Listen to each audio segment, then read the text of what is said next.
ahora y siempre, por los siglos de los siglos. Amén. Vamos a hacer 2 Ave Marías más. Dios te salve María, llena eres de gracia, el Señor es contigo. Bendita tú eres entre todas las mujeres, y bendito es el fruto de tu vientre, Jesús. Santa María, Madre de Dios, ruega por nosotros pecadores, ahora y en la hora de nuestra muerte. Amén. ¿Ya hicimos 3? Uno más. Dios te salve María, llena eres de gracia, el Señor es contigo. Bendita tú eres entre todas las mujeres, y bendito es el fruto de tu vientre, Jesús. Santa María, Madre de Dios, ruega por nosotros pecadores, ahora y en la hora de nuestra muerte. Amén. En nombre del Padre, del Hijo y del Espíritu Santo. Amén. Hermanos y hermanas, ¿quién aquí no tiene Biblia propia? ¿Quién no tiene Biblia propia? Giovanna, por favor. Y tú también, perfecto. Adelante. ¿Ah?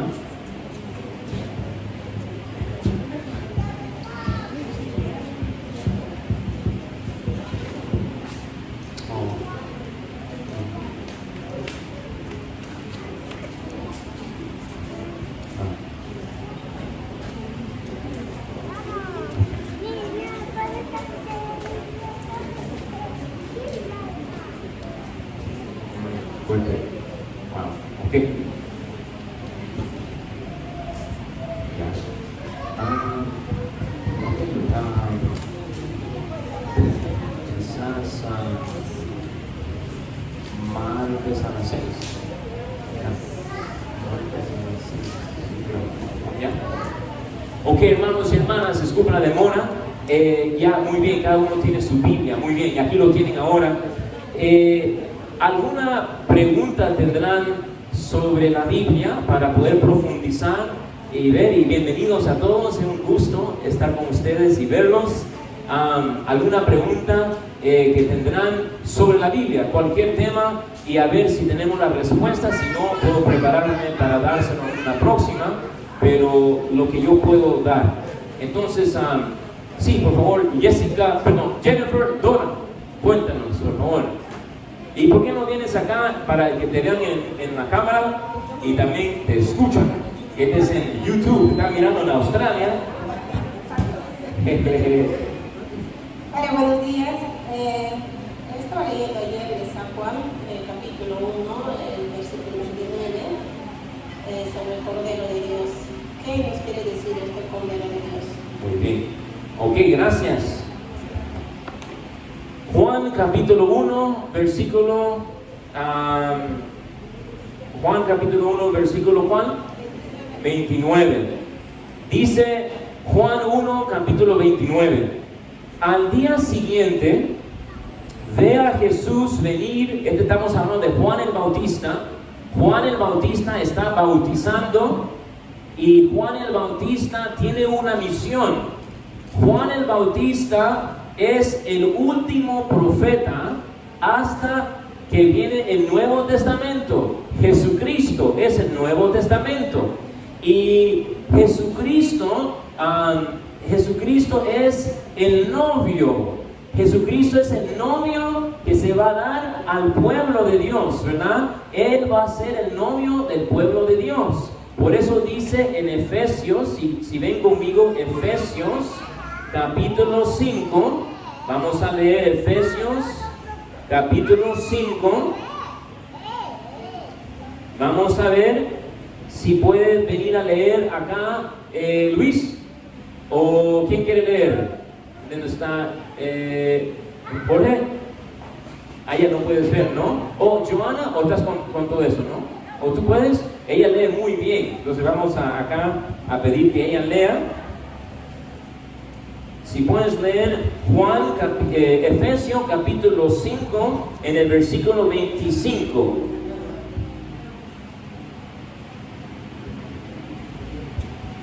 Maridos, amen a sus mujeres como Cristo amó a la iglesia y se entregó a sí mismo por ella. Maridos, amen a sus esposas como Cristo amó a su iglesia. Está haciendo una comparación que los maridos, así como un marido ama a su esposa, así Jesús ama a su iglesia.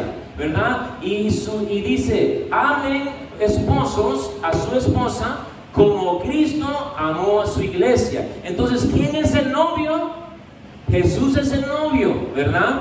Y entonces vamos a ver aquí un poco, y si puedes leer un poco más, comienza otra vez, vamos a ver a qué nivel Jesús ama a su iglesia, que Jesús sí tiene una iglesia y cuánto valora a esta iglesia. Vamos a ver en Efesios 5, 25 en adelante. Comienza otra vez del 25, otra vez. Maridos, amen a sus mujeres como Cristo amó a la iglesia y se entregó a sí mismo por ella, para santificarla, purificándola mediante el baño del agua, en virtud de la palabra. Ok, entonces Jesucristo, se entregó a sí mismo por ella, se dio su vida por la iglesia. Ese es lo que hizo Jesús. Y así es el reto a los hombres, amen así a sus esposas. Y dice, para santificarla, purificándola mediante del baño del agua, en virtud de la palabra, y presentársela resplandeciente a sí mismo, sin que tenga mancha, ni arruga, ni cosa parecida, sino que sea santa e inmaculada. Muy bien, entonces regresamos ahora a Juan el Bautista. ¿Se acuerdan en un momento que le dicen a Juan, ¿sabes qué? Jesús está bautizando a más personas que a ti. Y entonces Jesús dice, cuando el amigo del esposo escucha la voz del novio, se debe de alegrar. Y entonces él tiene que aumentar, yo tengo que disminuir, ¿verdad? ¿Por qué? Porque Juan el Bautista se reconoce como el amigo del novio, pero que Jesús es el novio. ¿Quién va a dar su vida para la iglesia? ¿Juan el Bautista o Jesús? Jesús. ¿Y quién es el que anuncia a Jesús? Juan el Bautista. Juan el Bautista es el que va a señalar, porque los profetas de esta antigüedad están hablando que va a venir Jesús. Vendrá Jesús. Vamos a ver Isaías capítulo 7, versículo 14. Este es el profeta Isaías. Capítulo 7, versículo 14. Vamos a ver lo que el profeta anuncia. Todos los profetas están anunciando que va a venir el Cordero de Dios, que va a venir el Salvador, que va a venir Dios con nosotros, Emmanuel. Y vamos a ver Isaías 7:14.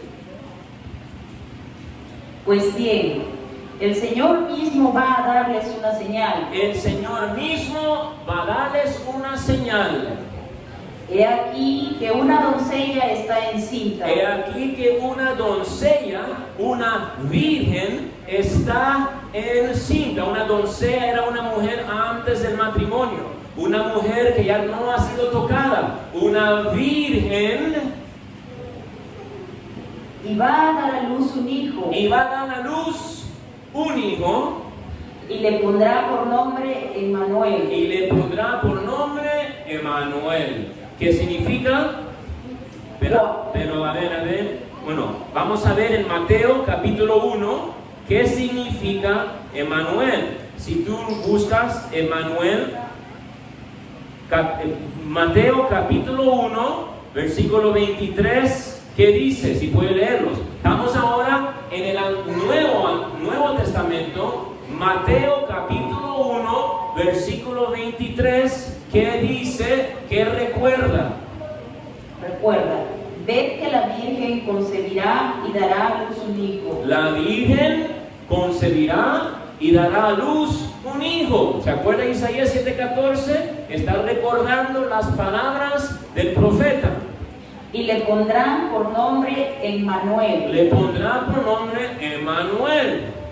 Que traducido significa Dios con nosotros. Que traducido significa Dios con nosotros. Traducido significa Dios con nosotros. Este Jesucristo Cristo que va a nacer no es cualquiera, es Dios con nosotros, es Dios, no es solamente un hombre, es Dios con nosotros.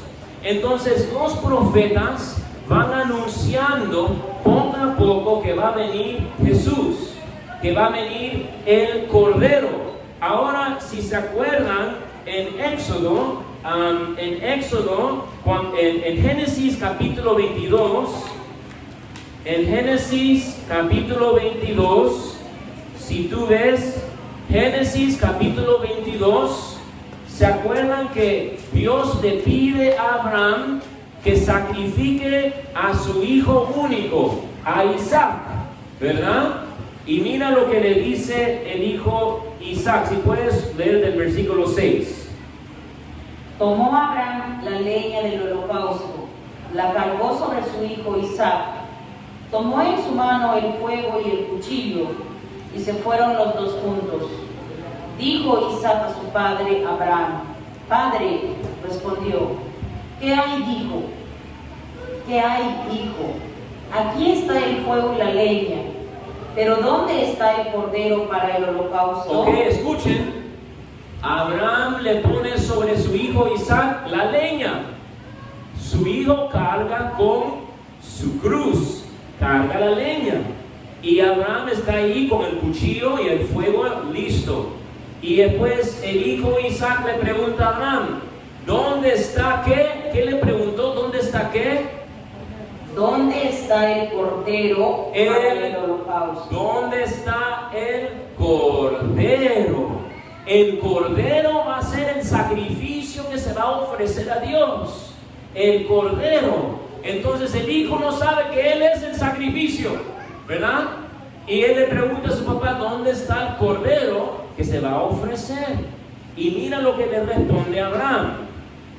Dijo Abraham: Dios proveerá el cordero para el holocausto, hijo mío. Dios proveerá el cordero. Y si seguimos ahí en la historia, vemos que Dios le para a Abraham, le dice: no sacrifique a tu hijo.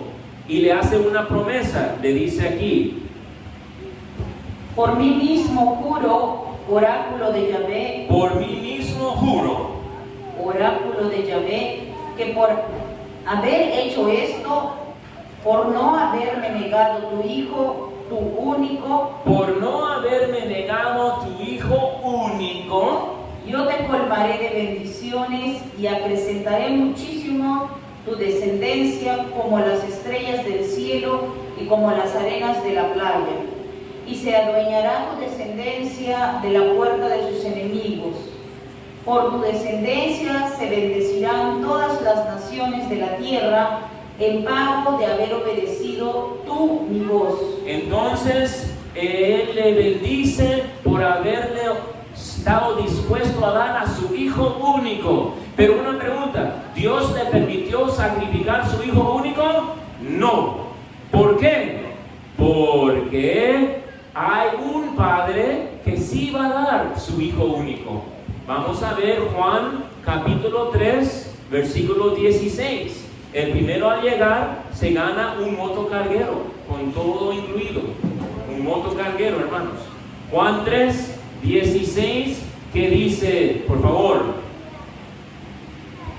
porque tanto amó Dios al mundo. Porque tanto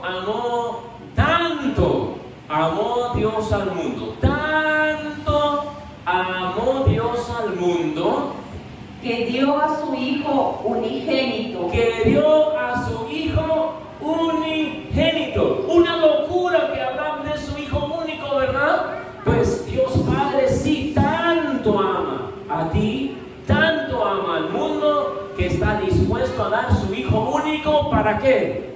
Para que todo el que crea en él no perezca, sino que tenga vida eterna. Para que todo el que crea en él no perezca, sino que tenga vida eterna. Entonces el cordero que va a ser sacrificado va a ser el hijo de Dios, no Isaac, el hijo de Abraham. El cordero, dijo Abraham, Dios lo va a proveer, ¿verdad? Y ahora Juan el Bautista, un profeta, que señala, vamos a ver lo que fue la pregunta, Juan 1, versículo 28, ¿qué dice Juan el Bautista? Era 1 Juan 29, el Evangelio de Juan, capítulo 1, versículo 29, Juan el Bautista está ahí parado, ¿y qué pasa? Al día siguiente ve a Jesús venir hacia él. Ve a Jesús venir hacia él. Él está viendo a Jesús venir hacia él y vamos a ver qué dice de él. He aquí el Cordero de Dios que quita el pecado del mundo. He aquí el Cordero de Dios. Este sí va a ser sacrificado para nosotros. Este sí va a ser el Hijo único que Dios ofrece para que el que crea en él no perezca, sino que tenga vida eterna. Y Juan el Bautista es el profeta que tiene la dicha, la bendición de poder decir, Él es. Señalarle a todo el mundo, Él es el Cordero de Dios. Y si se dan cuenta en la misa, cuando el sacerdote levanta la comunión así, que dice, este es el Cordero de Dios que quita el pecado del mundo, ¿verdad? Entonces eso explica esto. ¿Y por qué dije yo que Juan el Bautista era el amigo y Jesús el novio? Porque al hacer ese sacrificio, él consigue a la iglesia como su esposa, ¿verdad? Y vimos Efesios 5, tanto amó a la iglesia que se entregó por ella, ¿verdad? Ahora, ¿qué hace el amigo en una boda? El amigo, tú sabes que hay un como padrino.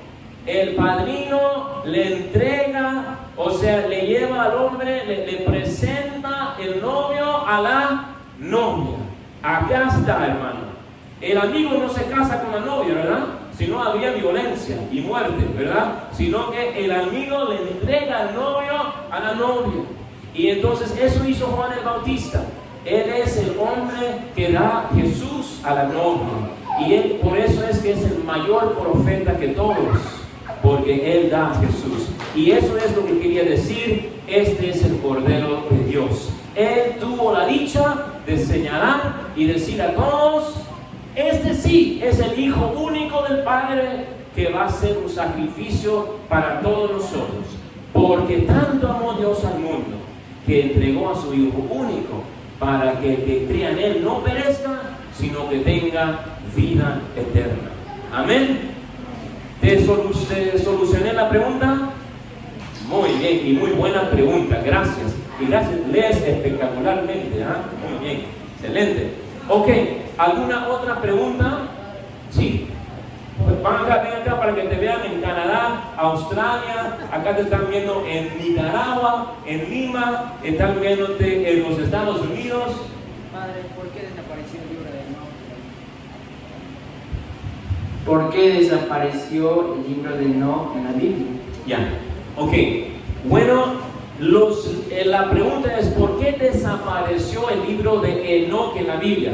Bueno, la verdad es que Enoch puede ser un libro, pero no fue aceptado como uno de los libros de la Biblia, de la palabra de Dios. Enoch sí está en la Biblia. Si tú ves Génesis capítulo 5, versículo 24, vamos a ver de Enoch. Puedes venir, Luis, tú mismo vas a verlo. Génesis 5, 24, vamos a ver qué pasó con Enoch. Acá dice, Génesis 5, 24. Enoch anduvo con Dios y desapareció porque Dios se lo llevó. Enoch anduvo con Dios y desapareció porque Dios se lo llevó. Enoch caminaba con Dios, era amigo de Dios. ¿Y qué pasó? Dios se lo llevó. ¿Se acuerdas a quién más le hizo así?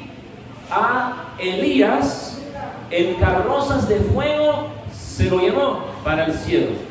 Y nosotros, en nuestra fe católica cristiana, también por eso vemos que sí es posible que la Virgen María también se la llevó Dios, cuerpo, alma y todo su ser para el cielo y espíritu. Así como se llevó a Enoch en Génesis 5:24, así como se llevó a Elías, también se llevó a María. Ahora, la razón que no hay el libro de Enoc es una buena pregunta. ¿Quién y de dónde vino la Biblia? Es una pregunta.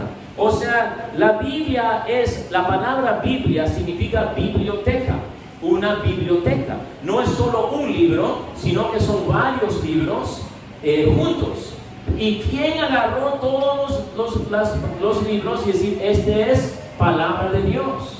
Bueno, el Papa Dámaso II, en el año 382, él fue el que agarró. Había otras cartas escritas. Había el Evangelio de Tomás.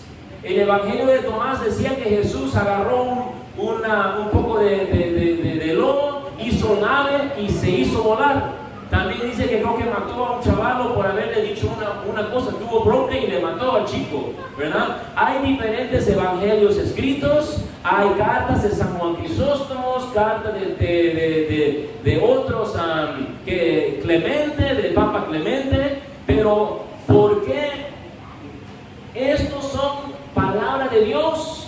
Porque Dios le dio autoridad a su iglesia católica, al Papa Dámaso, y él decidió con la iglesia que estos 27 libros del Nuevo Testamento, y creo que son 46 libros, 47 libros del Antiguo Testamento, para que diga, esto, hermanos, es palabra de Dios. Y porque la iglesia católica tiene autoridad. Esto lo vemos en Hechos capítulo 6, versículo 2. Vamos a ver un momentito. Hechos capítulo 6, versículo 2. Vemos en la iglesia católica que los apóstoles tenían una autoridad para decidir. Ahora quiero invitar a ver a quien quiere venir. Ajá. ¿Puedes venir un momentito? Sí, por favor, tú lees muy bien, maravillosamente.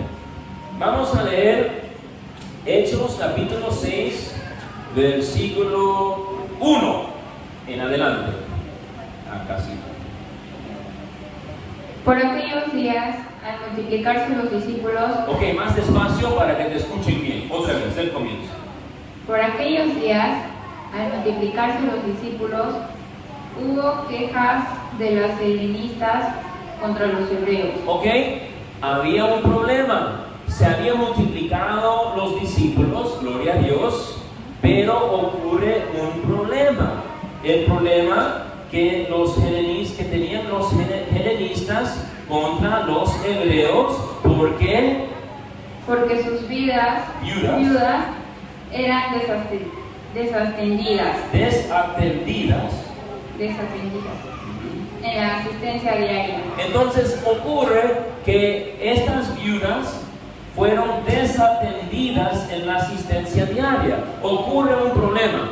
Vamos a ver qué pasa. Si uno dice, bueno, ¿sabe qué? Yo estoy lleno del Espíritu Santo y se va a hacer como yo digo, porque yo soy un ungido de Dios, yo lo voy a hacer, yo lo decido. O a quién se llama, a quién se reúne para que se decida cómo vamos a actuar. Vamos a ver. Los 12 convocaron la asamblea de los discípulos. ¿Puedes repetir eso? Los 12 convocaron la asamblea de los discípulos. Una vez más. Los 12 convocaron la asamblea de los discípulos. ¿Quién convocó la asamblea de los discípulos? ¿Quién? Ajá, los 12 apóstoles. Ok, no fue fulano de tal que dijo, ¿sabe que yo sí soy lleno del Espíritu Santo y yo voy a decidir? Los 12, los apóstoles que habían sido enviados ¿por quién? Por Jesucristo. Jesucristo dijo, yo les envío como mi Padre me envió. Le envió con autoridad. Entonces estos apóstoles, los 12, convocan a los discípulos y ellos deciden qué van a hacer. Y deciden ordenar a 7 diáconos, entre ellos Esteban, uno de los primeros mártires, ¿verdad? Él muere apedreado. Entonces vemos que para decidir hay una autoridad que Dios ha establecido. ¿Y dónde viene esa autoridad? Vamos a ver Mateo capítulo 16. Mateo capítulo 16, en el versículo 17. en Mateo 16, 17, vemos que Jesús va a dar autoridad. Va a dar autoridad a su pastor Pedro, ¿verdad? Le va a dar autoridad simbolizado por las llaves del reino de los cielos, ¿verdad? Entonces vamos a leerlo. Jesús había preguntado quién soy yo. Pedro dice, eres el Hijo de Dios vivo, Cristo. Y dice Jesús en el versículo 17. Replicando Jesús le dijo: Bienaventurado eres Simón, hijo de Jonás, porque no te ha revelado esto la carne ni la sangre, sino mi Padre que está en los cielos. Y yo a mi vez te digo que tú eres Pedro. Tú eres Pedro. Y sobre esta piedra edificaré mi iglesia. Y sobre esta piedra edificaré ¿qué? Mi iglesia. ¿Cuántas iglesias? Una. Yo edificaré mi iglesia. ¿Y la iglesia es de quién? De Jesús. Dice, mi iglesia está puesto sobre la roca Pedro. Una iglesia que no tiene a Pedro puede ser una iglesia, pero no es la iglesia de Cristo, porque Cristo fundó su iglesia sobre Pedro, ¿verdad? Acá han abierto una capillita por allá que se llama no sé qué, Señor de no sé cuánto, pero no están ligados al Papa, a Pedro. Entonces puede ser una iglesia, pueden hablar de la Biblia, pero no es la iglesia de Cristo, porque ahí Jesús está haciendo claro: sobre esta piedra edificaré mi iglesia. ¿Y es plural o singular? Singular, una y mía, ¿verdad? Y después dice, ¿y qué más?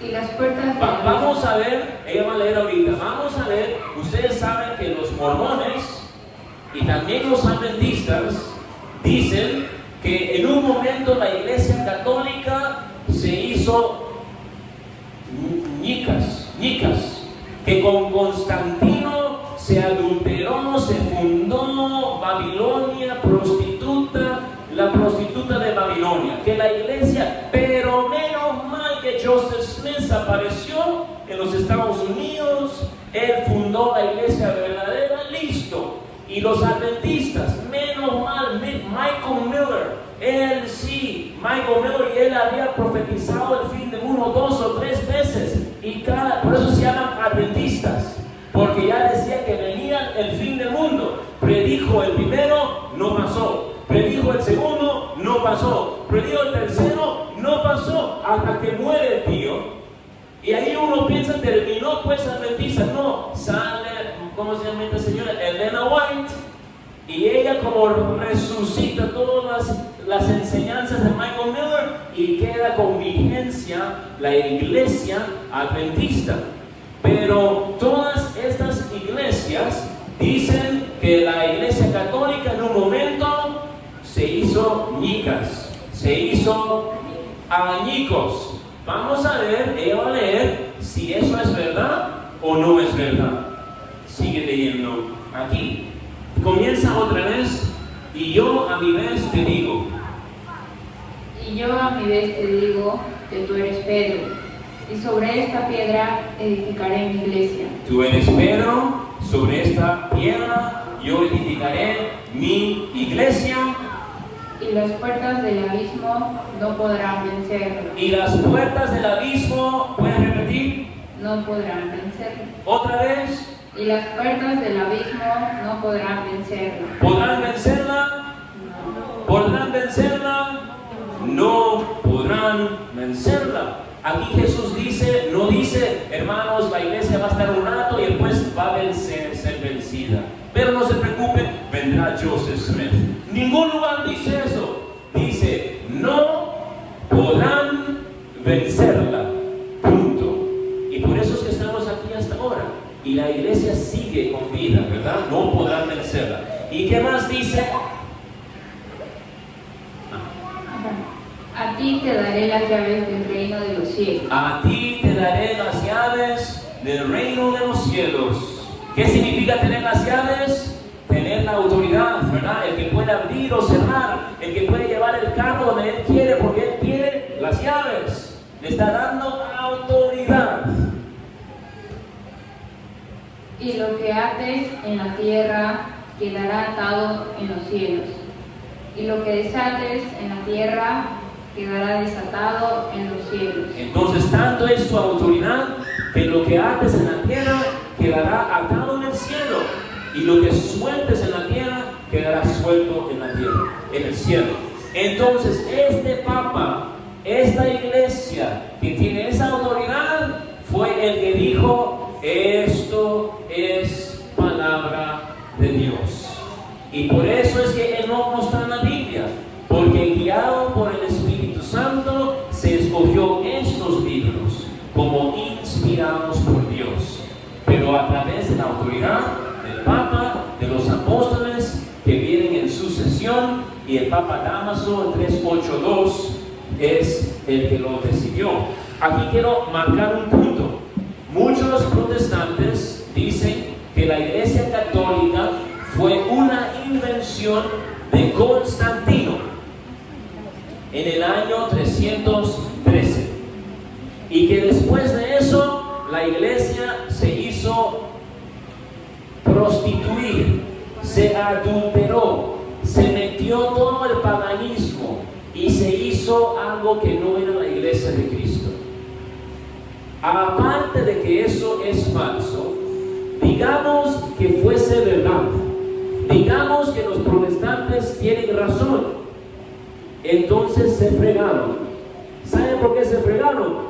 Porque esa iglesia adulterada, esa iglesia prostituida, esa iglesia que vale para nada, es la que dijo: esto es palabra de Dios, en el año 382. Entonces, si es verdad que la iglesia se adulteró y es prostituta, tampoco puedes aceptar la Biblia, porque la Biblia fue dada por esa iglesia prostituida, adulterada.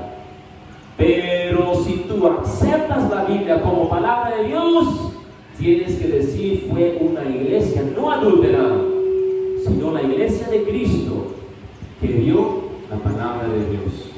Amén. Amén. Muy bien, gracias. ¿Y alguna otra pregunta? Sí, por favor, adelante. Siempre los testigos de Jehová dicen que el reino de los cielos va a ser acá en la tierra, no en los cielos. Perfecto. Los testigos de Jehová dicen que el cielo es aquí en la tierra. Y también dicen que los 144,000 son los que van a estar en el cielo, que son ellos, ¿verdad? Entonces quiero ver con ustedes si eso es verdad o no en la Biblia. Vamos a ver en la Biblia. En el libro de Apocalipsis, vamos a abrir el libro Apocalipsis, que es el último libro de la Biblia. Si lo puedo encontrar acá.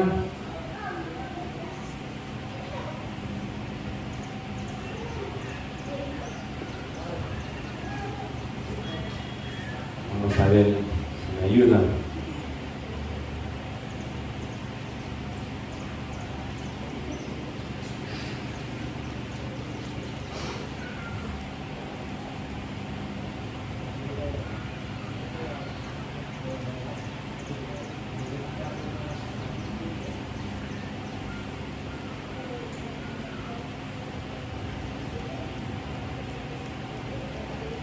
Ok, vamos a ver Apocalipsis.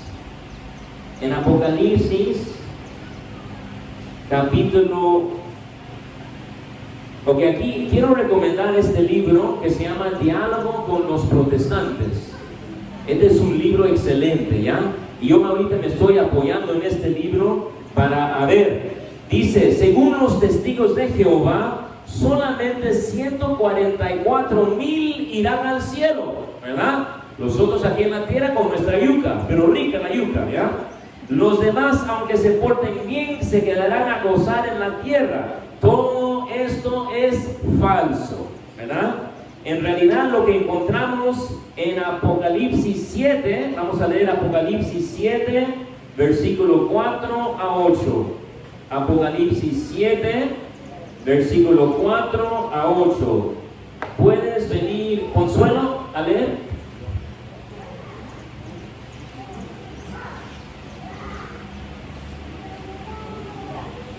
Apocalipsis capítulo 7, versículo 9. Si quieren leer desde acá. A ver, versículo 9, aquí. Ok, primero, si pueden leer Apocalipsis capítulo 7, versículo 4. Y oí el número de los marcados con el sello: 144,000 sellados, de todas las tribus de los hijos de Israel. Entonces vemos aquí que los sellados marcados con el sello son ¿cuántos? Si pueden leerlo otra vez. 144,000 sellados. De todas las tribus de los hijos de Israel. En primer lugar, en primer lugar, estamos hablando, estos 144,000 son de los tribus de Israel, ¿verdad? Ahí ya se fregaron porque no son del tribu de Israel, ¿ya? Pero bueno, ahí dice en la Biblia que los 144,000 no van a ser testigos de Jehová, sino que son de los tribus de Israel, ¿verdad? Y oí el número de los marcados con el sello: 144,000 sellados de todas las tribus de los hijos de Israel. ¿Ok? Ahora vamos a leer. Vamos a ver dónde están estos 144,000. Primero, vamos a ver capítulo 7, versículo 1. Estos 144,000 sellados, ¿dónde están? ¿En el cielo o en la tierra? El versículo 1. Después de esto, vi a 4 ángeles de pie en los 4 extremos de la tierra. Ok, Consuelo, más despacio para que te escuchen. Después de esto, vi a 4 ángeles de pie en los 4 extremos de la tierra. En los 4 extremos, ¿de dónde? De la tierra. Entonces el contexto del 144,000 está ¿dónde? En la tierra. Es contrario a lo que ellos dicen. Los 144,000 están en el cielo, pero aquí vemos que la Biblia dice esos 144,000 sellados están en la tierra. Pero después, cuando mire vamos a ver quién está en el cielo. Si tú ves el versículo 9, y despacio, Consuelo, ya, despacio y fuerte. Después miré y había una muchedumbre inmensa. Una muchedumbre inmensa, más de 144,000. Una muchedumbre inmensa. Que nadie podría contar. ¿Podrían contarlo? Nadie podría contarlo. No era 144,000. Una multitud. ¿Y dónde están? Vamos a seguir viendo. De toda nación, razas, pueblos y lenguas. ¿Dónde? Ok, son una multitud, no se pueden contar, de todas las razas, de todas las lenguas, no solamente de tribu de Judá y de Israel, ¿verdad? Sino de toda nación, un número incontable. ¿Y dónde están ellos? Vamos a ver si están en Mazuco, si están en 15,000, si están en Cusco, si están en Machu Picchu. ¿Dónde están? En toda nación, razas, pueblos y lenguas. De pie delante del trono y delante del Cordero. De pie delante del trono y del Cordero. ¿Dónde está el trono? ¿Dónde está el Cordero? No está Cusco, no está en Mazuco. El trono verdadero está en el cielo, ¿verdad? Y el Cordero en el cielo, ¿verdad? Entonces esta multitud está en el cielo delante del trono y delante del Cordero. ¿Y qué más? Están vestidos. Vestidos con vestiduras blancas y con palmas en sus manos. Y gritan con fuerte voz: la salvación es de nuestro Dios, que está sentado en el trono y del Cordero. Entonces esta multitud está gritando a Dios: tú eres el santo, eres el Cordero. ¿Y quién está con estas personas? Y todos los ángeles que estaban en pie alrededor del trono de los ancianos y de los 4 vivientes se postraron delante del trono, rostro en tierra, y adoraron a Dios. Y adoraron a Dios. Entonces vemos en la Biblia, Apocalipsis 7, el contrario de lo que enseñan los testigos de Jehová. Ellos dicen 144,000 en el cielo y el resto de nosotros, que son más o menos buena gente, aquí con la yuca y la carambola, ¿verdad? Pero la Biblia en Apocalipsis 7 dice al revés. En la tierra yo vi a 144,000 sellados de la tribu de Israel, de los 12 tribus de Israel, y vi una multitud sin contar de toda raza, toda lengua, toda nación, vestidos de blanco, junto con los ángeles, adorando al Cordero y delante de su trono en el cielo. Entonces ahí tienes muy buena pregunta y la respuesta son la multitud en el cielo y no al revés. Amén. Amén, muy bien, buena pregunta, muy buena. Gracias, Consuelo, espectacular. Ella tiene una pregunta, por favor. ¿Por qué los creyentes en Dios no podemos estar de acuerdo en la legalización de la eutanasia? Ok, la pregunta es: ¿por qué nosotros no podemos estar en acuerdo con la eutanasia? Bueno, uno nunca se puede atentar contra la vida de nadie, ¿verdad? No podemos, nosotros no somos Dios para quitarle la vida. A ver si puedes apagar eso por ahora. Y después cuando lo necesitamos lo prendemos. Nosotros, el único que es el dueño de la vida y de la muerte es Dios. El momento que yo comienzo a hacer excepciones, cuando yo puedo decidir que alguien muera, se va. ¿Quién hace esa decisión? ¿Quién decide que esta vida ya no vale la pena? ¿Quién decide que esta... ¿Y qué tal si esa persona dice yo quiero vivir? Pero ya la sociedad está decidiendo quién vive y quién no vive. Nosotros, si tú abres la puerta al mal, ya se sigue abriendo. Por ejemplo, hoy en día en los Estados Unidos se habla de la ideología del género, ¿verdad? Y se habla de que un hombre, también acá en diferentes lugares, que un hombre puede decidirse ser mujer si le parece.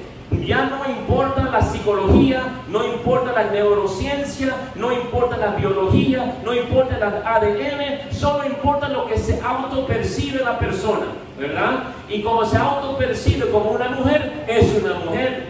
Pues en Argentina hay un hombre que se llama Sergio que cumplió 60 años. Y en Argentina tú te puedes jubilar como hombre a los 65 y como mujer a los 60. Como él ya no quería trabajar, se dijo: hermanos y hermanas, ya no soy Sergio, soy Sergia y me jubilo. Y a los 60 años Sergia se ha jubilado, ¿verdad? Porque él se autopercibe como una mujer. Y también tú tienes en los Estados Unidos un hombre que violó a varias mujeres.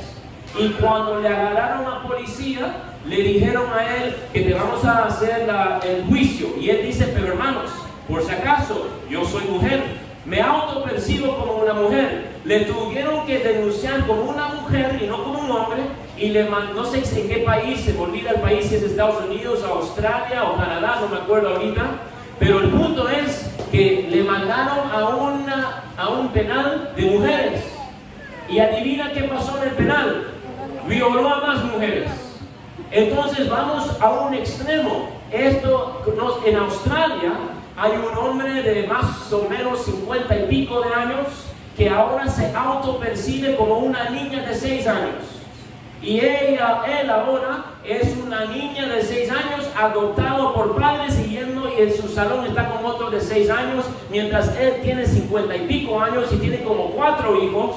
Pero como se autopercibe como una niña de 6 años, entonces uno dice: no, eso es una locura, padre, a ese extremo no vamos a llegar. Sí se está llegando.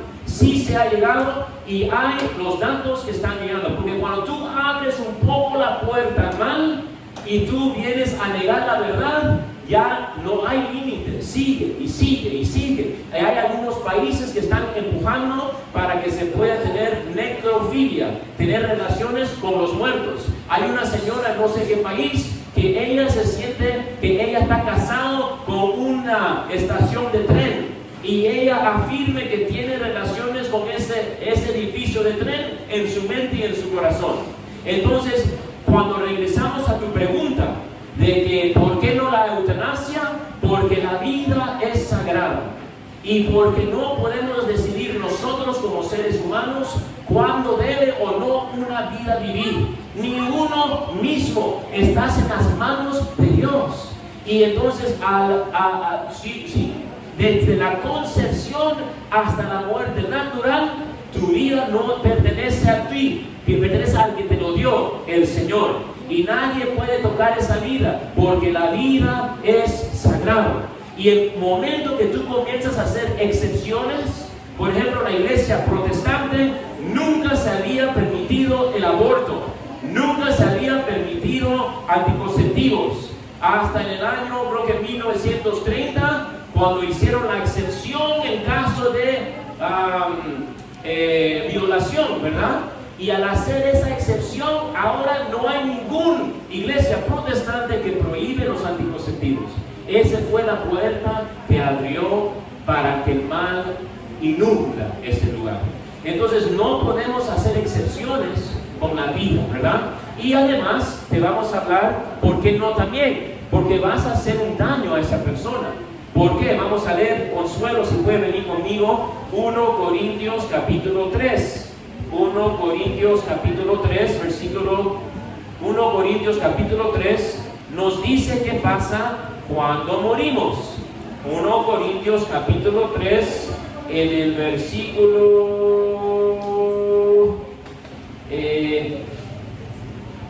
12. En el versículo 12. 1 Corintios 3, versículo 12, estamos hablando de que hay un cimiento que en la vida que nosotros tenemos, que es Jesucristo, que no hay otro cimiento aparte de Cristo. Pero si tú tienes a Cristo en tu corazón, vas a construir sobre ese cimiento. Escucha lo que dice la palabra de Dios. Y si uno construye sobre este cimiento con oro, plata, piedras preciosas, madera, heno y paja, entonces uno puede construir con oro, con plata, con madera, con muchas cosas sobre este fundamento. La obra de cada cual quedará descubierta. La obra de cada cual un día va a quedar abierto. Todo lo que tú has hecho en tu vida va a poder ser puesto a la luz. La manifestará el día. La manifestará el día de tu muerte, el día de tu juicio, el juicio final, el juicio que aparecerá con fuego. Aparecerá con fuego. Y la calidad de la obra de cada cual la probará el fuego. La calidad de la obra de cada cual la probará el fuego. El fuego quema, ¿verdad? El fuego quema, purifica. Y vamos a ver lo que pasa cuando te viene el fuego. Aquel cuya obra construida sobre el cimiento resista, recibirá la recompensa. Entonces, aquí creemos que ese es el purgatorio. Y la obra tuya que resista al fuego, vas a recibir una recompensa, ¿verdad? Una recompensa. Le dices a la hermana María Teresa, eres digna y preciosa. Un día vas a recibir una recompensa. Le dices al padre Juan, tú eres un desgraciado. Un día vas a recibir el otro lado, un castigo, ¿verdad? Ahora sí, vamos a ver qué pasa. Cuando resista tu obra, recibe tu recompensa. Pero más aquel cuya obra quede abrazada sufrirá el castigo. Más aquel cuya obra quede abrazada, o sea, quemada, tu obra no resistió el fuego, sufrirá el castigo. Sufrirá el castigo. A ver, ¿se va a salvar o no se va a salvar? Él, no obstante, quedará a salvo, pero como quien escapa del fuego. Él quedará a salvo porque construyó sobre el fundamento de Jesús, pero como quien escapa del fuego. Entonces, lo que está leyendo nuestra querida Consuelo en 1 Corintios 3 es que en el final toda la obra que tú y yo hacemos va a ser expuesto, va a ser puesto a prueba por el fuego. La obra que resiste, que son sus buenas obras, su oración, su tiempo con Dios, estando haciendo el bien a los demás, eso va a resistir y vas a recibir recompensa. Pero las otras obras que no son de Dios, que no son bien, que se apartan de Dios, eso quemarán y tú sufrirás el castigo, pero no obstante te salvarás, pero como quien se escapa por medio del fuego. Cuando tú matas a una persona prematuramente, no le estás dando oportunidad de purificar sus obras. No le estás dando tiempo a poder ofrecer. Mira esta cruz, mira esta cruz. Y vamos a leer en Colosenses 1:24. Vamos a ver lo que está pasando cuando uno sufre. Cuando uno está sufriendo, vamos a ver Colosenses 1:24. Colosenses 1:24. Y vamos a ver si tú, Consuelito, puedes venir un segundito.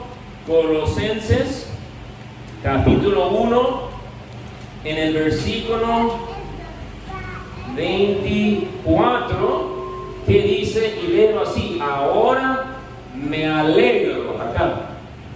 Ahora me alegro por los padecimientos que soporto por ustedes. Entonces San Pablo se alegra por los padecimientos. Se alegra por los padecimientos que soporta por ustedes, y completo lo que falta a las tribulaciones de Cristo en mi carne. Y completo lo que falta a las tribulaciones de Cristo en mi carne.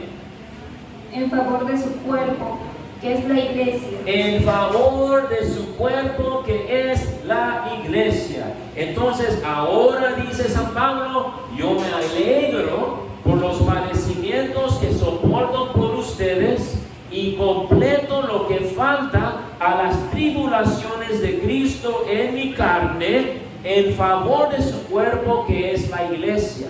Cuando tú cortas el sufrimiento de otros, le estás también cortando la oportunidad de unir sus sufrimientos con la de Cristo, que le purifica el alma a la persona y también al mundo entero, porque unido a Jesús completas los sufrimientos de Jesús, para que la gracia que Él alcanzó en la cruz para nosotros llegue a todos los demás. Hay una mujer que ofreció 15 años de cáncer que tenía para la conversión de su desgraciado, sinvergüenza esposo. Y cuando ella está muriendo, le dice a él, tú te convertirás y te harás sacerdote. Y él dijo, está loca la señora, pero bueno, está muriendo, no hay que decir nada. Muere la señora y al poco tiempo él va a Lourdes, allá en Francia, se ve con la estatua de la Virgen María, ve toda su vida y llora, se convierte y se hace sacerdote, y hoy en día es sacerdote. Porque los sufrimientos de esa mujer lo unió a las de Jesucristo y obtuvo la gracia de la conversión de ese hombre. De sinvergüenza desgraciado se volvió padrecito, que ahora está al servicio de Dios. Entonces, hermanos y hermanas, también cuando tú matas a una persona antes de tiempo, esa persona no es que no va a sufrir. Si esa persona está salvada, tendrá que sufrir peor en el purgatorio. Pero si tú le permites vivir, ese sufrimiento se vuelve oro, se vuelve gracia para purificar a ellos mismos y también a santificar el mundo entero. Porque unimos nuestro sufrimiento con el suyo. Amén. ¿Quedó claro? ¿Sí? Muy bien, muy bien. Excelente. ¿Alguna otra pregunta que tendrán? Sí. Adelante, agarra el micro. ¿Dónde está el micro? Ahí está el micro. Una pregunta, vamos. Jorgito de la Santa Cruz. Gracias, Padre. A ver. Ajá. Una pregunta. En Efesios 6, versículo 12, hay una parte que nos habla que nosotros no nos enfrentamos a cuerpos físicos, más a cuerpos celestiales, espíritus que andan rondando las zonas oscuras, ya, que vendrían a ser nuestros enemigos. ¿Es así? Así es. ¿De qué manera nosotros podemos batallar contra esos enemigos y de qué manera o cómo se clasifican esos tipos de enemigos? Ok, vamos a leerlo, y si tú puedes leerlo, tú puedes, no, los ojos, ¿no? Los ojos, sí puedes. Ya, a ver. Estamos en Efesios capítulo 6 y vamos a comenzar con el versículo 10.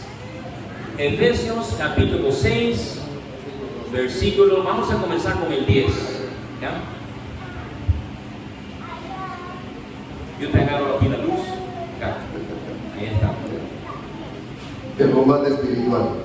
Por lo demás, fortalezcanse en el Señor y en la fuerza poderosa. Entonces San Pablo en Efesios 6, versículo 10, nos está diciendo que tenemos que fortalecernos. ¿Y de qué forma? No habla aquí de Herbalife o OmniLife, ¿verdad? No habla aquí de correr, aunque yo corro. Está hablando en el Señor, ¿verdad? Fortalezcanse en el Señor y en la fuerza poderosa. Porque sin Él, dice Juan 15, 4 a 5, sin Él puedo hacer nada. Entonces San Pablo dice, fortalezcanse en el Señor, revístanse. Revístanse de las armas de Dios. Revístanse de las armas de Dios para poder resistir a las acechanzas del diablo. Para poder resistir las acechanzas del diablo, porque el diablo existe. Y por eso San Pablo no estaría hablando de un fantasma, algo que no existe. No es un loco San Pablo. Está hablando verdad. Está diciendo que tenemos que estar advertidos, preparados, fortalecidos en Dios contra las acechanzas del diablo. 1 Pedro 5, 8 a 9 dice que 1 Pedro 5, 8 a 9 dice: el diablo está como un león rugiente, buscando a quien devorar, ¿verdad? La Biblia es muy claro, existe el diablo y está queriendo atacarte. Por eso, revístanse con las armas de Dios, porque el diablo es muy poderoso para nosotros, pero el diablo no tiene nada de poder contra Dios. Para nosotros sí, somos unas cositas, unas gallinitas sin ninguna fuerza, pero revestido de Dios, ahí sí. Y por eso San Pablo dice, revístanse de las armas de Dios para poder resistir a las acechanzas del diablo, porque nuestra lucha no es contra la carne y la sangre. Porque nuestra lucha no es contra la carne y la sangre. De verdad nuestra lucha no es con la suegra, desgraciada que es, pero no es con ella. La lucha no es con el hermano que pucha todos los días, la misma cosa. Nuestra lucha no es con carne y hueso, sino con ¿quién? Con principados, contra las potestades, los dominadores de este mundo tenebroso, contra los espíritus del mal que están en el aire. Entonces, la lucha no es realmente con la persona que está a mi lado, que me friega la vida, que no guarda la basura cuando yo le digo, que no hace las cosas que yo le pido, que siempre me llama a momento inoportuno, con esa persona que con su carácter me tiene pero hasta aquí. El problema no es esa persona. Luchas contra el diablo y también con uno mismo, sus propias impaciencias, ¿verdad? Porque el que está en Cristo, vamos a ver, no dejemos el dedo ahí y vamos a ver Gálatas capítulo 5, versículo 22. Gálatas 5:22 nos dice qué es lo que marca una persona que camina según el Espíritu Santo de Dios. Gálatas 5:22, ¿qué dice? Acá. En cambio.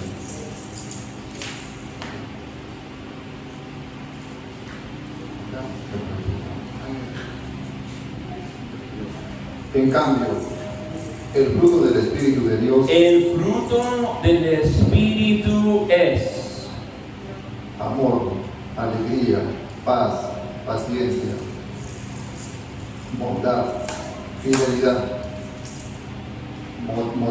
modestia, dominio de sí. Entonces, los frutos del Espíritu es amor, alegría, paz, paciencia, afabilidad, bondad, fidelidad, modestia, dominio de sí. Eso es lo que nos regala el Espíritu de Dios, ¿verdad? Para el que está unido al Espíritu de Dios. Entonces, cuando viene esa persona, sabes que viene esa persona, ponte en tu cuarto y invoca al Espíritu Santo. Ponga al Espíritu Santo. Mira lo que dice Efesios 6, regresando a Efesios 6, en el versículo 18, vamos a ver cuánto tiempo tenemos que estar en oración, cuánto tiempo requiere que este combate de tu oración. Vamos a ver Efesios 6, 18, que dice, siempre en oración. ¿cuándo, Jorge? ¿Cuándo? Siempre en oración. Excelente. Otra vez, ¿cuánto tiempo? Siempre en oración. A ver, otra vez. Siempre en oración. Oye, ¿de vez en cuando o cómo es? Siempre en oración. A ver, a veces, en la mañanita, aunque sea, o cuando. Siempre en oración. Siempre en oración. ¿Qué dice? Y súplica, orando en toda ocasión. ¿En cuántas ocasiones, Jorge? En toda ocasión. ¿En algunas ocasiones? En toda ocasión. A ver, en la noche, en esa ocasión. En toda ocasión. ¿En cuántas ocasiones? En toda ocasión. En el Espíritu, velando juntos con perseverancia e intercediendo por todos los santos. Velando con perseverancia. Velando juntos con perseverancia. Entonces, vemos que tenemos que estar siempre en oración. Tenemos que estar perseverando y tenemos que estar unidos, juntos, dice. Familia que reza unida, permanece unida. Si yo vivo con personas, debo de tener un tiempo de orar juntos también con esas personas, ¿verdad? Entonces regresamos acá a lo que estábamos leyendo, que por nuestra lucha no es contra la carne y la sangre, sino contra los principados, potestades, dominadores de este mundo. Entonces dice, versículo 13, que dice Jorge, por eso tomen las armas de Dios. Tomen las armas de Dios para que puedan resistir en el día funesto y manténganse firmes después de haber vencido todo. Entonces dice, pónganse firmes, y ahora vamos a ver cuál es la armadura de Dios. Póngase en pie, ceñida su cintura con la verdad. Ceñida su cintura con la verdad. ¿Dónde encuentro la verdad? En la iglesia. Vamos a ver, y en la palabra de Dios, ¿verdad? Y si yo tengo el 1 Timoteo 3, 14 a 15, vamos a ver dónde encontramos la verdad. 1 Timoteo 3, 14 a 15, vamos a ver dónde está la verdad, porque ahí quiero yo estar para tener la verdad. Y vamos a comenzar con el versículo 15. ¿Qué dice ahí, Jorge? Te escribo estas cosas con la esperanza de ti pronto a ti, pero citando para que sepas cómo hay que portarse en la casa de Dios. Te escribo para que sepas cómo hay que portarse en la casa de Dios, que es la iglesia de Dios, que es la iglesia de Dios, vivo, columna y fundamento de la verdad. ¿Qué es la iglesia de Dios vivo? Columna y fundamento de la verdad. Columna y fundamento de la verdad. Efesios 6, versículo 14 dice que la armadura de Dios es ceñido su cintura con la verdad. ¿Dónde encuentro la verdad? En la iglesia, dice la palabra de Dios. O en el catecismo, en lo que escucho en la prédica, no, en lo que leo en el catecismo de la iglesia católica, y también en la palabra de Dios. Tengo que estar muy metido en la verdad para tener la cintura de la verdad, para combatir al enemigo, para que no cualquier protestante venga y te diga, hermanito, ¿sabe qué? Los imágenes, Éxodo capítulo 20, versículo 4, dice que no hay que hacer ningún imán. Y me salgo de la iglesia católica. O que venga una persona y dice, no, que los testigos de Jehová, y si tú no crees en los testigos de Jehová, no eres un salvo. Ay, me tengo que ir al testigo de Jehová. Pero si tú estás fundamentado en la verdad, leyendo las escrituras, hay un dicho que dice nuestro hermano Gustavo y Elena, que católico ignorante, futuro protestante, ¿verdad? Pero si tú estás ceñido en la verdad, estás leyendo la palabra, estás viendo lo que dice la iglesia, los encíclicas, los catecismos, nadie te puede sacar, porque sabes lo que es la verdad, ¿verdad? Y ahora seguimos, revestidos de la justicia como coraza. Entonces, revestidos de la justicia como coraza. Entonces, justicia es estar bien con Dios, la santidad. ¿Dónde puedo conseguir la justicia? En la confesión. Confesando mis pecados, restauro mi justicia con Dios. Yo me confieso por lo menos cada 2 semanas, como mínimo. Intento hacerlo cada semana. Cuando está el Padre Juan, a veces todos los días lo aprovecho, ¿no? Por algo es calvo, y todos los días le aprovecho a hacer mi confesión. Y entonces, para poder restaurar tu justicia y también recibir a Jesús en la Eucaristía. Entonces, la confesión cada noche a solas lo haces con Dios, y cada mesa por mínimo con el sacerdote, para mantenerte revestidos de la justicia como coraza. ¿Y qué más? Calzado los pies con el celo por el Evangelio de la paz. Calzado los pies con el celo por el Evangelio de la paz. ¿Qué significa eso? Siempre listo a decir a otro de Jesucristo. Con los pies listos a decir a una persona, hey, Cristo puede ayudarte, puedo orar por ti. A ver, aquí está una Biblia, hey, aquí está la palabra de Dios para ti, te voy a escuchar. O sea, siempre listo para poder dar el Evangelio de la paz. Porque hay personas que no vienen a la misa, pero ustedes pueden ser la misa para ellos. Su presencia, sus palabras pueden ser. Entonces, siempre listo para compartir el Evangelio de la paz, ¿ya? Después siguen embrazando siempre Con el escudo de la fe. el escudo de la fe, para que puedan apagar con él todos los encendidos dardos del maligno. Entonces dice, siempre con el escudo de la fe, para poder apagar los dardos de fuego de Satanás. Porque Satanás siempre nos está mintiendo, siempre está queriendo decirnos mentiras, a través de la televisión, a través de los amigos, a través de las amigas a veces hasta de la misma familia. Hay personas a veces que nos dicen algo que no viene de Dios. Tengo que tener el escudo de la fe. Otros me dicen, el papá de Padre Felipe le dijo, tú eres basural, y tú vas a recoger basura toda tu vida. Pero Padre Felipe tomó la escudo de la fe, donde dice, Jesús dice, tú eres hijo mío, yo doy mi vida por ti, yo doy mi sangre por ti. Él se puso el escudo de la fe para que esas palabras mentirosas del diablo que vino a través de su papá no lleguen a su corazón, sino que en su corazón habite la verdad.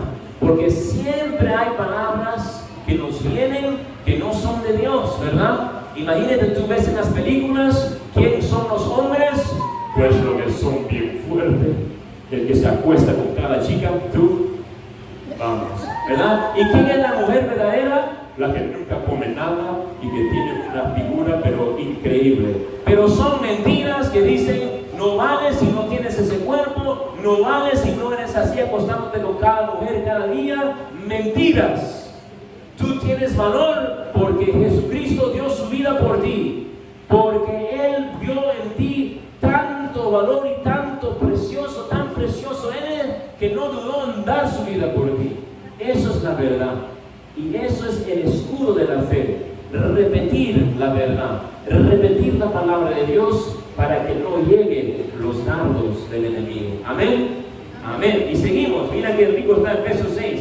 Y entonces vamos aquí en el versículo 17. Tomen también el yelmo de la salvación y la espada del Espíritu. El yelmo de la salvación es el casco. Ponte el casco y ¿qué más? Y la palabra Y la del Espíritu. Y la espada del Espíritu. Entonces el casco y la espada. Vamos a ver qué es el casco y qué es la espada. Que es la palabra de Dios. La palabra de Dios. Entonces, al tener la palabra de Dios siempre leyéndola, estoy poniéndome el casco y teniendo la espada de Dios, ¿verdad? Para que nadie me diga cuento del tío, yo lo creo. Y siempre en oración y súplica, orando en toda ocasión en el Espíritu, velando juntos con perseverancia. Entonces, eso es poner la armadura de Dios. Muy bien, ya vamos 1 hora y 10 minutos. Gracias por esa pregunta. ¿Se resolvió? ¿Me puedo complementar, padre? Yes, por favor, corre. Adelante. Ya, hasta ahí yo lo he entendido, me parece. Pero nuestros enemigos son elementos no físicos, ni carnales, ni sangre, es así. Mi enemigo puede ser la ociosidad, la pereza, la flojera, el aburrimiento, el estrés, la cólera, el odio, el rencor, el alcoholismo, la adicción a los juegos. Esos son mis enemigos, Padre. Absolutamente, absolutamente, exactamente. Sí. ¿Cómo puedo pelear contra esos enemigos para poderlos expulsar? Bueno, lo que hemos ahorita acabado de decir, todo eso, la confesión, la Eucaristía, el estar leyendo la palabra, estar cerca de la iglesia, conociendo lo que realmente enseña, tiempo de oración. Dice, ¿cuándo hay que orar? Siempre hay que orar. Entonces, el tiempo con Dios es mi rehabilitación. Yo puedo tener problemas de adicción, yo puedo tener problemas de atadura, yo puedo tener problemas de egoísmo, ¿verdad? En la oración, Dios es el mejor terapeuta, el mejor psicólogo, el mejor psiquiatra, ¿verdad? Y si yo le puedo dar a Dios 1 hora al día, 1 hora al día de estar en su presencia, y vas a comenzar a ver cambios en tu vida, porque realmente nuestros enemigos no son de carne y hueso, sino espirituales. Pasas más tiempo con Dios, cumples lo que dice, fortalécense en el Señor y con la fuerza poderosa. Amén. Amén. Y también mira, aquí quiere complementar a la hermana. Ven, hermana, por favor, para que te vean en Australia. Para complementar tal vez el pregunta de Jorge, también necesitamos este contacto con otro ser humano. Un guía espiritual es muy importante, es una persona que está avanzado en la fe y te puede ayudar a entender. Tú pasas 1 hora en tiempo con oración, tal vez tienes problemas escuchando cuál es la voz de Dios, cuál es mi voz, cuál es la voz del enemigo. Un guía espiritual es esa persona que te ayuda a guiar tu alma, a entender lo que te está pasando a través de su historia. Eso no podemos matarlo, es parte de nosotros. Entonces eso es muy importante a veces. Amén. Reina de la Santa Cruz. Hermanito, yo sé que es una lucha continua que tenemos todos los cristianos contra estas fuerzas que no son humanas, pero que están en nuestra vida convivencia. Por la experiencia, mientras yo estoy en mi grupo, mientras yo estoy aquí, yo siento mucha paz, mucha tranquilidad. Me voy al mundo, en ese mundo donde trabajo, me voy a mi habitual rutina y me voy a encontrar con personas que no piensan como yo. Y de repente, y me vienen a mí ciertos sentimientos que yo estoy queriendo erradicar de mi alma, de mi ser, ¿no? Yo también siento que para mí es una medicina, son los sacramentos. La confesión continua, porque yo a veces me confesaba ante mi sacerdote y le decía, ¿por qué siempre recaigo en la misma cosa? ¿No? De repente soy egoísta, de repente soy rencorosa, de repente me gusta hablar mal de los demás, no lo sé. Y yo repito a veces la misma confesión y me decía el Padre Juan, me decía, tú no dejes de confesarlo porque la gracia de Dios va a llegar en algún momento. La confesión es una gracia santificante, igual que la comunión. Y yo le doy gracias a Dios, muchísimas cosas me ha sacado estos sacramentos, la oración, la guía espiritual, el estar constantemente en el grupo, estando continuamente conversando con personas que conocen más que nosotros, nos hace crecer espiritualmente, nos hace caminar en esa luz. Y van a ver, todos los días vamos a encontrar esos bichitos que están ahí que no vemos, pero que nuestro corazón y nuestra alma lo sienten. Es lucha, hermanos. Por eso el Señor nos da las armaduras. Esas son las armaduras. Esas armaduras que Dios nos da no es mentira. Todo es verdad. Y esa lucha tenemos constante todos los días y acordarnos. Oración constante. Amén. Vamos fuerte.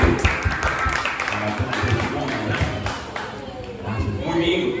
A ver, Dora, la última. Ven acá, Doracita de la Santa Cruz. Dora, por favor. San Juan, capítulo 8, versículo 7, que habla de la mujer adúltera.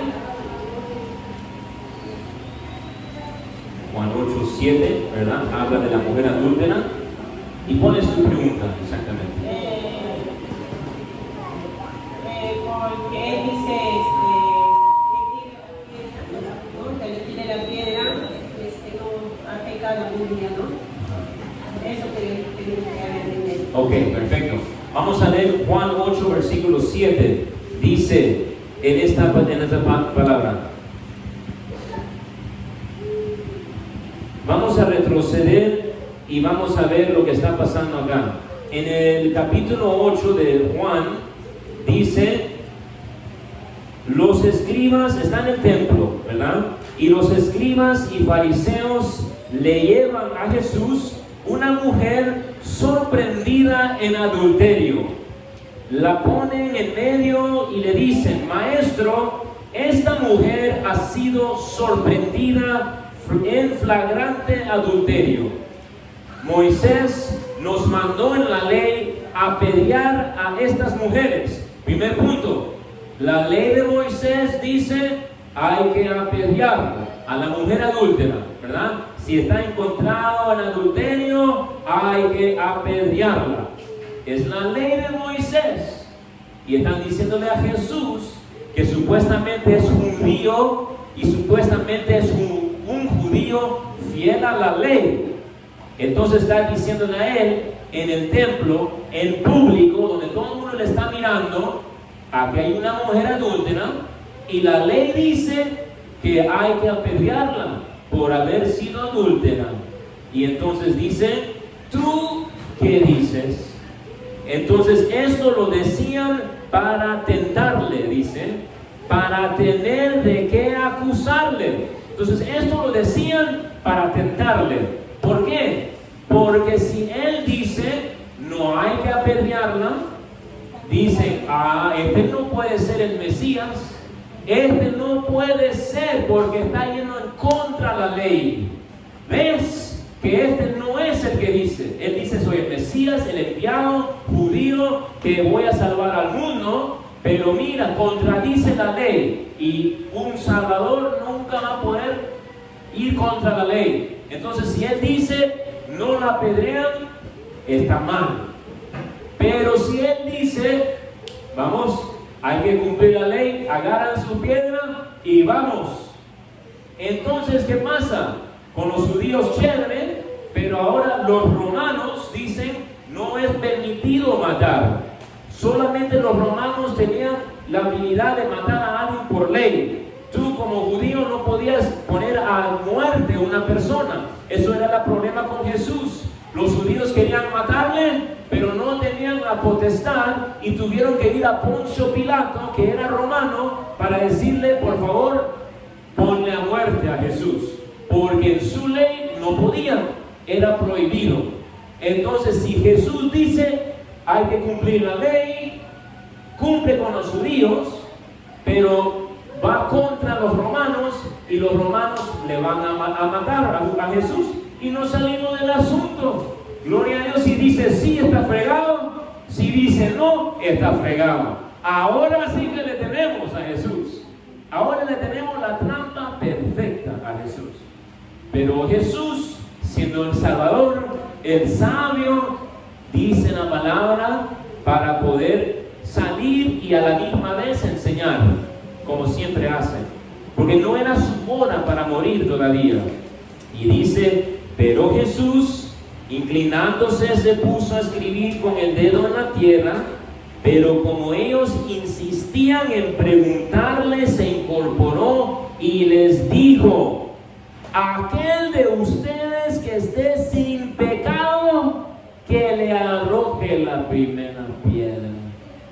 Entonces, aquel que no tenga pecado, que sea el primero en tirarle la piedra a la mujer. Eso nos enseña a nosotros que no debemos de insultar, que no debemos de despreciar, porque también tenemos nosotros pecados, ¿verdad? Cuando yo voy a corregir a alguien, tengo que pensar, yo soy más pecador que esa persona. Yo también he caído en lo mismo, ¿verdad? O en otras cosas, o en peores cosas. Me enseña a mí humildad. Pero ¿qué está haciendo Jesús? Los saduceos y fariseos, ellos se creían sin pecado.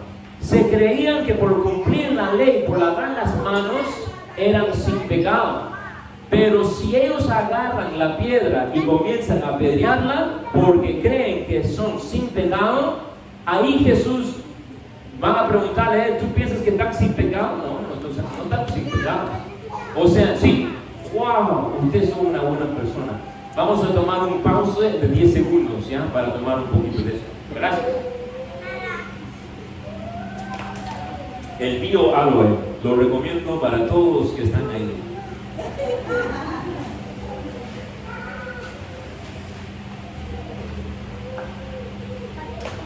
Entonces, los fariseos y saduceos estaban en su mente que están sin pecado, porque cumplían por la ley, lavaban sus manos. Pero cuando el César, o cuando Poncio Pilato ve, Jesús nunca dijo, tire la piedra. Jesús dijo, el que sea sin pecado tira la piedra. Entonces ellos tendrían que tomar responsabilidad. Sería la responsabilidad de ellos y no de Jesús, porque Jesús no cree que están sin pecados, ¿verdad?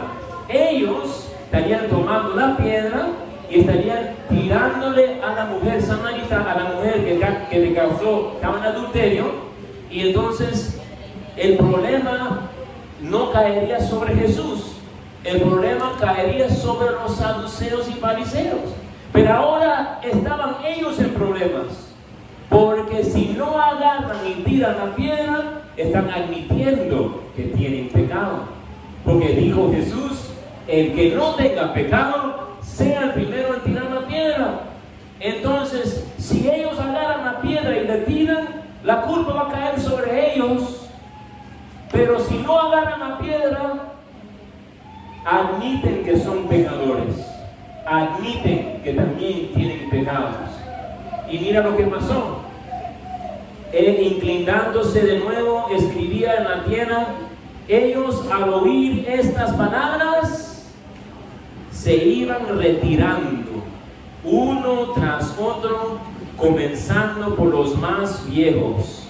Entonces los más viejos, los más inteligentes, comenzaron a comprender lo que Jesús estaba diciendo y se iban retirando. Sabían que habían perdido, sabían que no le habían podido vencer a Jesús en la trampa, que ellos más bien ahora estaban en la trampa y ellos ahora estaban admitiendo en no tirar la piedra, somos pecadores, y se fueron retirando. Como que dice, uno va por lana y sale trasquilado, ¿verdad? Y así vinieron con su cola bien arriba para atacarlo y regresaron con su cola bien abajito, sus caderitos para abajo, y se fueron, ¿verdad? Y entonces eso es lo que pasó.